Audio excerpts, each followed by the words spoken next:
Hi, I'm Chris Leader. I'm the president of Leaders Edge Training, and I want to welcome you to our monthly tips. I hope you're going to enjoy them. Feel free to forward them on to anybody on your contact management system.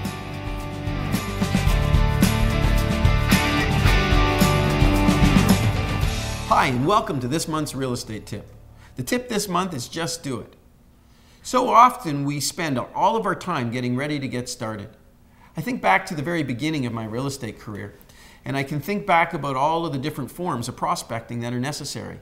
And the one I always dreaded was the for sale by owner. The other agents in the office told me they were nasty, said that they knew a lot about real estate, and quite honestly, they ate their young. So I did just about everything I could to avoid them. But there comes a certain point in your career when you just decide you need to make more money. And the for sale by owner prospect works its way to the top of the list.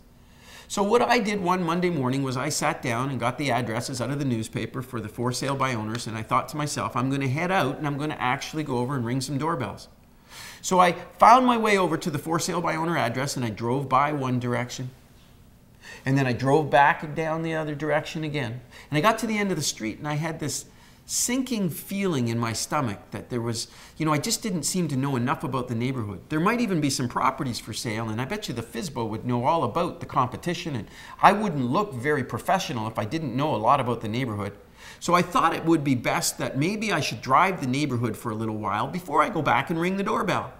So I widened the circumference around the subject property, only to find myself after about an hour and a half needing to take a coffee break. Finding the closest coffee shop, I pulled in to get a cup of coffee and thought to myself, boy, this has been a tough morning.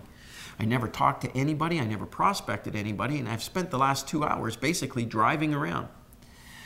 So at the end of my first cup of coffee, I came to the conclusion what I needed to do next, and that was order another cup of coffee. By the time I finished my second cup, I had convinced myself there was a lot of things back at the office that I needed to deal with.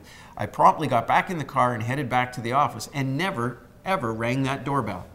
See, the point I'm trying to make is this. There are some wonderful opportunities out there, and often we talk ourselves out of them. You need to face down your fears. You need to ring that doorbell, and you need to talk to that for sale by owner. Chances are you may not get it the first time you make an attempt. But if you stay in touch with that person and bring some consistency to that relationship, bring them some strategies on things that might help them, and what you'll find is 7 out of 10 people who try to sell their home privately eventually end up using an agent. They're not as tough as you think. My suggestion to you this month is just do it.